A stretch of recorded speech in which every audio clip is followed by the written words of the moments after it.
Ketua Komisi Pemberantasan Korupsi KPK, Firly Bahuri menyampaikan hingga saat ini pihaknya belum menemukan bukti keterlibatan Gubernur Jawa Tengah Ganjar Pranowo dalam kasus dugaan korupsi pengadaan iktp. Ia menjelaskan penyelidikan atau penyidikan terhadap seseorang yang diduga melakukan tindak pidana perlu didukung dengan bukti-bukti yang cukup kuat. Sampai hari ini kita belum menemukan ada bukti atau tidak.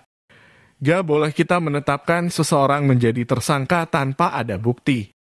Ucap Firly dalam keterangan tertulis, Kamis 28 April 2022.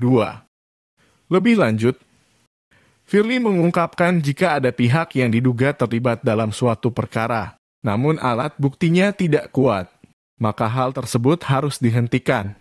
Misalnya, ada seseorang yang diduga melakukan suatu peristiwa pidana kalau buktinya tidak ada harus kita hentikan. Begitu juga orang-orang yang disebut. Justru kalau kita menyebut seseorang tanpa bukti itu keliru. Inilah yang namanya kepastian hukum dan juga kepastian keadilan. Jelasnya seperti dikutip dari detik.com, Jumat 21 Oktober 2022. Firly pun menambahkan lembaganya juga akan bekerja sesuai peraturan perundangan. Adapun perkara akan dilanjutkan jika nantinya ditemukan bukti yang kuat.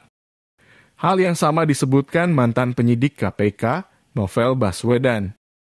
Ia menyebut tidak ada bukti Gubernur Jawa Tengah Ganjar Pranowo terlibat kasus korupsi ektp. Menurutnya, keterlibatan Ganjar saat itu belum masuk standar pembuktian. Kasus ektp misalnya, kan sering Pak Ganjar disebut tuh di kasus itu.